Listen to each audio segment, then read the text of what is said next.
The problem is that if the debtor countries do what Eric and I suggest and don't pay the IMF, World Bank, and other dollar holders, America will treat the rest of the world like it's treated Russia. The American military attack would be a military choice, and America is, as Mao said, a paper tiger. Por las contradicciones entre las grandes potencias. Estados Unidos no puede entrar en conflicto con todos los países al mismo tiempo. Si realmente lo quisieran, podrían enfrentarse a Estados Unidos. Pienso que lo que falta es una voluntad realmente de reivindicar la soberanía y la independencia.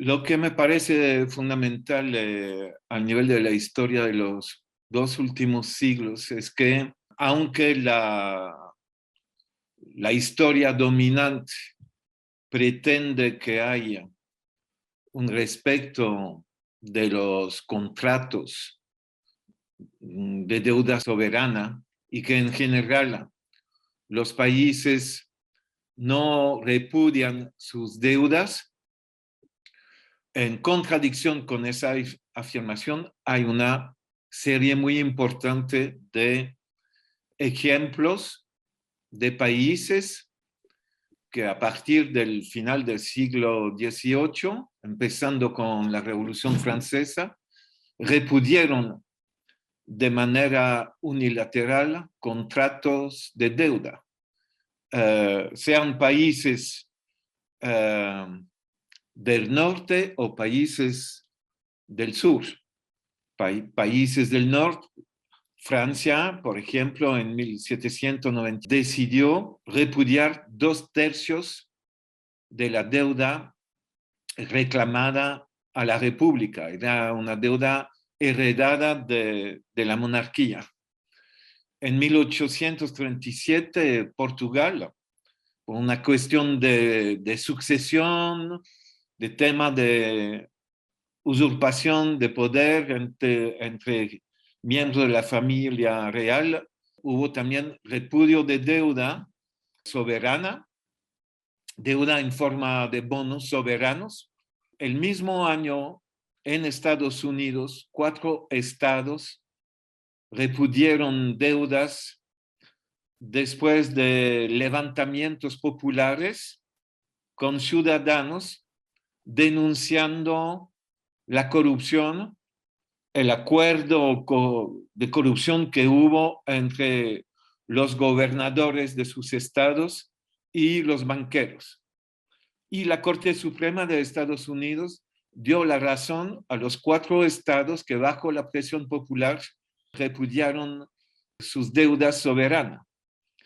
En 1861, México, con un presidente nativo de América Latina, Benito Juárez, un hijo de indígena zapoteca, también repudió la deuda soberana en forma de bonos, principalmente detenida por banqueros y rentistas franceses, porque las deudas mexicanas, una parte habían sido emitidas en la bolsa de París. Estados Unidos, otra vez en 1865, después del final de la guerra civil, de la guerra de secesión, Lincoln ordenó, es el 14ª enmiendas de la Constitución norteamericana, que los estados del sur de la Confederación, entonces si querían ingresar nuevamente a la Unión, tenían primero que repudiar sus deudas. Puedo seguir rápidamente. En 1898 hubo una guerra entre Estados Unidos y España respecto a Cuba. Estados Unidos ganó la guerra contra España. España dijo a Estados Unidos, bueno, ustedes ganaron la guerra, se hacen dueño de Cuba y entonces tienen que asumir la deuda contratada por Cuba con la deuda soberana de Cuba con nosotros. Y Estados Unidos se negó a pagar esa deuda y finalmente España tuvo que aceptar y pagar ella esa deuda. Bueno, llegamos entonces al siglo XX, repudios muy importante, que es la decisión de los soviets en febrero 1918, después de la Revolución de octubre en 1917, los soviets, la URSS todavía no existía, era la República Soviética Socialista de Rusia, los soviets decidieron repudiar toda la deuda contratada por el zar, el régimen zarista, y también la deuda contratada por el gobierno provisorio entre febrero 1917 y octubre 1917. Y los soviets tomaron esa decisión diciendo que era una deuda espuria, una deuda odiosa, ilegítima. Al mismo tiempo, casi, Costa Rica en América Latina repudió una deuda también como odiosa y casi al mismo tiempo las potencias que habían ganado la Primera Guerra Mundial en el Tratado de Versalles, firmado en junio de 1919, dijeron que la deuda contratada por Alemania para colonizar Polonia no se podía exigir a Polonia el reembolso de esa deuda y tampoco las deudas contratadas por Alemania para colonizar sus territorios en África, Tangánica, la actual Namibia, Camerún, Togo, Ruanda, Burundi, eran colonias alemanes y esas deudas fueron repudiadas. Podríamos decir también que China, con la revolución de 1949, repudió deudas soberanas contratadas en los años 1910 y 20 para construir ferrocarriles.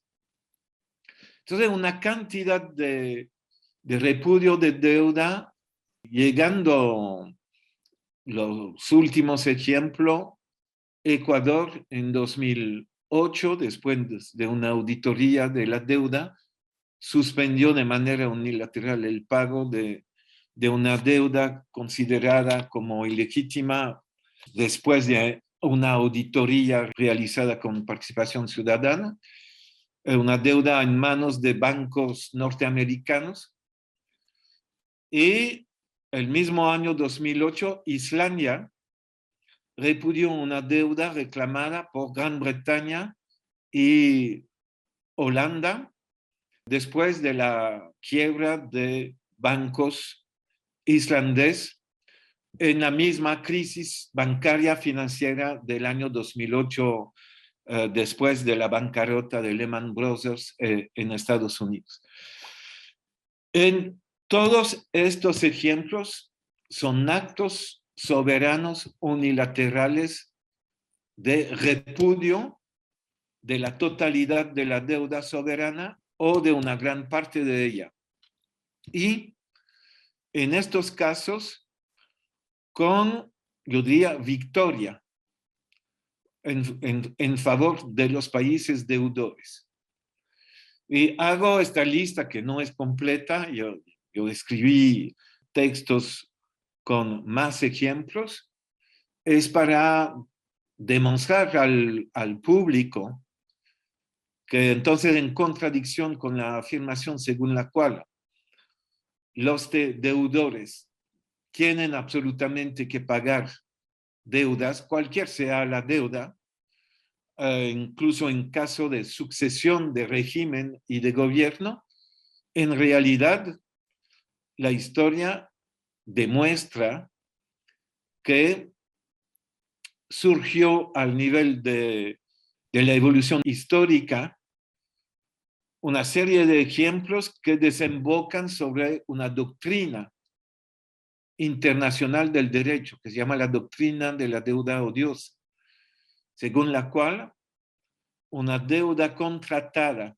contra los intereses de la nación o del Estado o de la ciudadanía de un territorio dado, entonces una deuda soberana contratada contra los intereses de la nación o de la ciudadanía puede ser repudiada, declarada nula por el nuevo gobierno. Por esto, después de la Revolución China de 1949, el gobierno chino decretó que deudas contratadas en los años 1910 y 20 y bonos que se habían vendido en Europa, en Estados Unidos, eran nulos y no se podían pagar. Incluso en juicios que ocurrieron en Estados Unidos de los tenedores de bonos contra China, finalmente China en los años 80, ante la jurisdicción de Estados Unidos, ganó.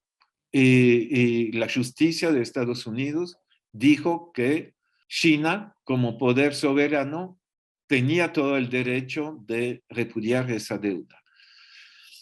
Y no es solamente en caso de potencias bastante grandes como China o los soviets de Rusia o Estados Unidos, pero acabo de darle el ejemplo de Ecuador 2008, que es un pequeño país de 17 millones de habitantes, o Islandia, que es una isla con 350.000 habitantes en el Atlántico Norte frente a Gran Bretaña y Holanda.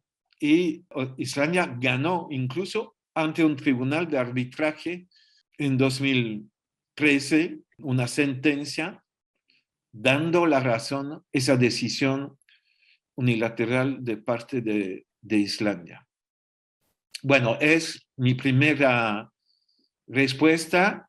Estamos en una situación de contradicciones entre grandes potencias, pero en este contexto de lucha entre grandes potencias y el contexto de una guerra en Europa, mi percepción es que esto abre una margen de maniobra para países con gobiernos progresistas, por ejemplo, en América Latina, pero en otras partes también, para entrar en conflicto en su región con Estados Unidos. Y me refiero a la situación de los años 30, de hace 80 años atrás, cuando hubo la contradicción entre Estados Unidos, la Alemania nazi, la entrada de Estados Unidos en la Segunda Guerra Mundial, varios países de América Latina se beneficiaron de la situación. Es decir, que tomaron más iniciativas porque Estados Unidos no estaba en una condición de declarar otra guerra en su zona estratégica, en su patio trasero, y así países como México, con la presidencia de Lázaro Cárdenas en los años 30, expropió 16 millones de hectáreas de tierras a grandes empresas norteamericanas, expropió el petróleo, expropió los ferrocarriles. Getúlio Vargas, el presidente de Brasil, también tomó su autonomía frente a Estados Unidos. Argentina, con Juan Domingo Perón, tomó también su autonomía, implementaron políticas que se llamaron de una industrialización por sustitución de importación. O sea, en lugar de seguir importando tanto desde Estados Unidos y Europa, empezaron a producir ellos mismos los que importaban. Y fue un éxito.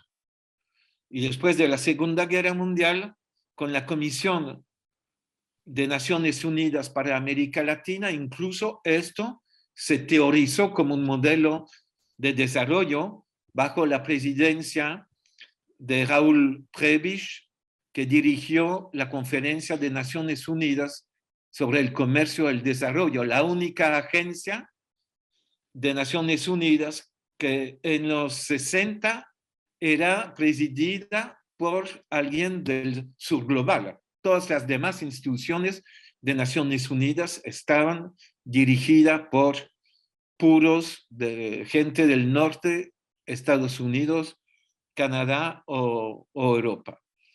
Bueno, entonces yo dije, viajando a Argentina y a México en el año 2022, ustedes tienen que tomar de alguna manera que utilizar esa situación de contradicción entre grandes potencias para tomar más iniciativas independientes. Incluso México podría hacerlo. Y Estados Unidos no tiene ningún interés a entrar en conflicto con el gobierno de México. Biden viajó a México hace 2 días atrás y tiene que asegurar su relación con México. Así que el presidente Andrés Manuel López Obrador podría tomar más iniciativas, incluso porque el precio del petróleo es más alto que hace un periodo atrás, y entonces México también tiene ingresos fiscales que le permitiría de alguna manera depender menos de sus relaciones con Estados Unidos. Entonces, por esto, sí, usted me pregunta si la situación mundial generada por esas tensiones y la guerra entre Ucrania de alguna manera puede favorecer iniciativas independientes, y yo digo, mi respuesta es positiva.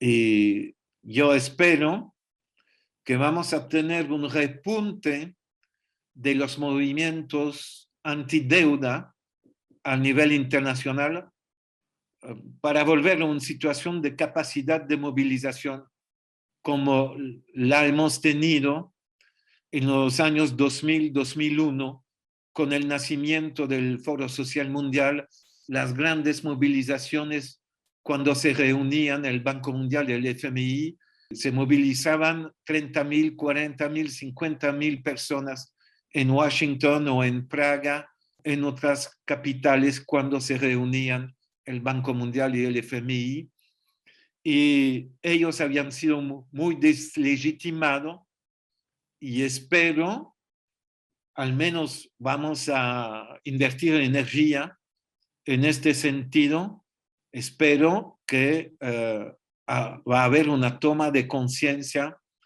a nivel de los pueblos sobre lo negativo que representa el FMI, que es un instrumento como el Banco Mundial de Estados Unidos.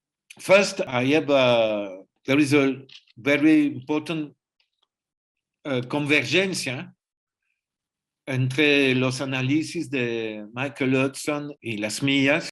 Michael hizo un aporte muy importante al nivel de la historia económica con sus trabajos sobre las cancelaciones de deuda durante la Edad de Bronce en Mesopotamia Y los escritos de Michael son un aporte al trabajo colectivo de entendimiento de toda la problemática de las deudas a nivel de la historia de la humanidad.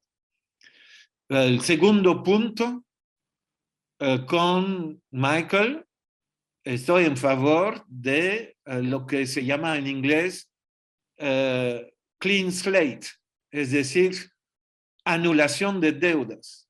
Una tradición que viene de la edad de bronce de Mesopotamia. Esa idea de hacer tabla rasa, yo diría es la traducción de clean slate. Digo esto para la interpretación en español. Tabla rasa quiere decir considerar que los contratos de deudas a partir de un momento dado son nulos y no hay que seguir reembolsando la deuda. Mi punto, yo diría particular, es que no creo en una arquitectura internacional donde podría haber un acuerdo entre grandes potencias para anular deudas. Y digo esto no en contradicción con Michael, digo esto porque es una discusión sobre, incluso con grandes campañas como Jubileo Estados Unidos o un organismo en Europa que se llama Eurodad, o en América Latina, Latindad, que dicen hay que constituir un tribunal internacional de las deudas. Es un tema que ya estaba discutido a final del siglo XIX, inicio del siglo XX, y no hubo avance. Para mí, retomando el inicio de mi presentación, son actos soberanos unilaterales de estados, que es importante. Mi convicción, y cuando estoy argumento con gobierno, con el gobierno de Argentina, con el gobierno de Venezuela o de Sri Lanka, es decir, ustedes no pueden esperar del Fondo Monetario Internacional, de los acreedores, generosidad y llegar a un acuerdo. Ustedes, como país soberano, tienen que afirmar su derecho soberano a auditar la deuda que los acreedores reclaman a su país, demostrar que es una deuda ilegítima o odiosa o impagable. Yo diría el tema central para mí es que en el contexto mundial del siglo XIX, XX o XXI, no podemos esperar la construcción de una arquitectura internacional, jurídica, permitiendo de sentenciar sobre esto si previamente no hay una decisión soberana unilateral de un Estado, de un gobierno que afirma esa deuda que nos reclaman los tenedores de bonos, los banqueros, los organismos internacionales, es una deuda ilegítima y la repudiamos. Y esto estoy de acuerdo con Michael sobre la definición de una deuda odiosa y de una deuda impagable, y sobre la base de una auditoría, tomar el acto soberano de repudio de la deuda, repudio de los contratos y enfrentarse a los acreedores. Y la historia demuestra que es posible enfrentarse a los acreedores como Estado soberano, incluso pequeños estados soberanos. Our position is very similar, and our description of the debt crisis is very similar. We've used a different language and emphasized different developments, but if you put them together, I think we have a pretty, we've covered the area. The problem is that if the debtor countries do what Eric and I suggest and don't pay the IMF, World Bank, and other dollar holders, America will treat the rest of the world like it's treated Russia. It will try to use sanctions. It will try to starve it out. It will try to interfere. It will try to act as a world wrecker, because the State Department has already announced as its foreign policy, any country that seeks to be economically or financially independent of the United States is by definition an enemy and must be opposed. If America cannot control other countries, we treat that as an act of war on their part. So to the extent that the Global South achieves its own independence financially, as well as commercially, and in terms of food and energy self-sufficiency, the United States treats this as war. And the Europeans have agreed. The Europeans have said, we are even willing to destroy our economies. We're willing to deindustrialize Germany, to end our steel industry, to end our fertilizer industry, just to support America's war against our former colonies finally becoming independent. We will not let them become independent with every ounce of our ability to fight. So whereas Eric and I have described the economics of debt cancellation, we have to look at this as part of an overall political system that involves the fact that by following our advice, countries are going to have to realize just what President Biden said. Either you're with us or against us. You're with us totally as our essentially fiefdoms, or we're going to treat you as we've treated Russia, China as enemies. And so they're going to have to make a choice as to which block they're going to develop as the world fractures into the economic blocks that I've described in my part of the discussion. Pienso que hay más margen de maniobra para los países de América Latina, de África, de una parte de Asia, como intenté explicarlo, por las contradicciones entre las grandes potencias. Estados Unidos no puede entrar en conflicto con todos los países al mismo tiempo.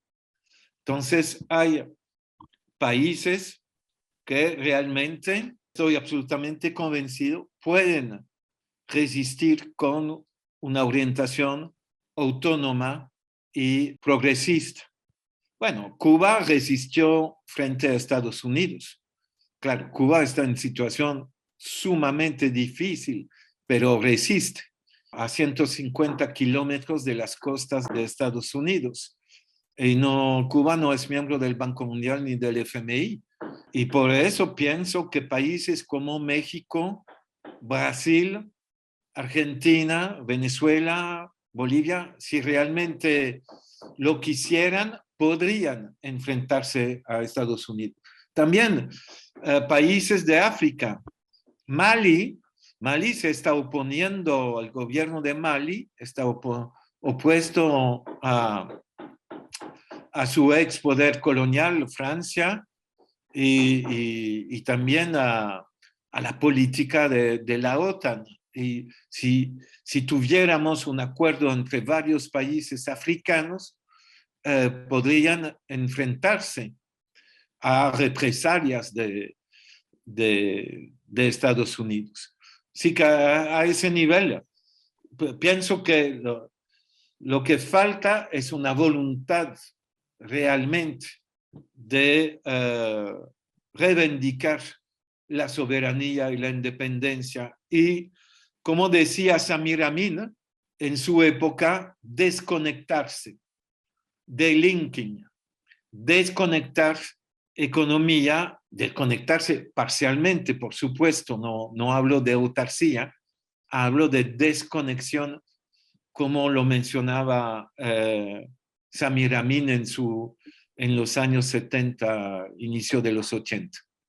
Pues claro, para mí China tendría que actuar con una orientación alternativa a la orientación del Banco Mundial y del FMI, y siento que no es así, lo siento. Pienso que China tendría que tomar realmente iniciativa. No hablo de discurso, hablo de lo que ocurrió más bien en los años 50, 60, en la época de Zhou Enlai, de Mao Zedong, del movimiento de no alineado, de los acuerdos de Bandung y de la perspectiva en esa época de parte del gobierno chino avanzar una orientación totalmente opuesta a la perspectiva capitalista e imperialista.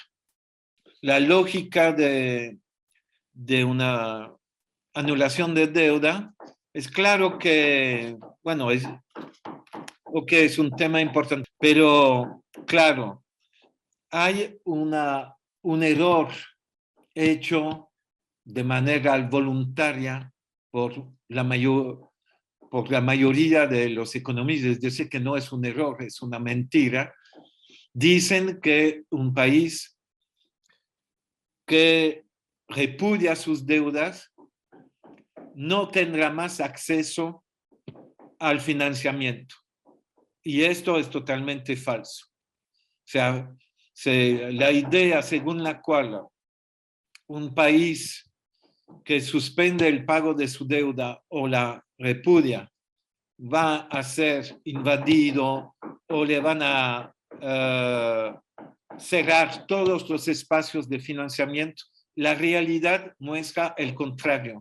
Y a ese nivel cito trabajos de un economista keynesiano como Joseph Stiglitz, que él mostró que en el caso de la suspensión de pago de parte de Rusia en 98 o la suspensión de pago de Argentina en 2001, en lugar de desembocar sobre una incapacidad de refinanciamiento, estos países muy rápidamente lograron recuperar una tasa de crecimiento y encontrar formas de financiamiento.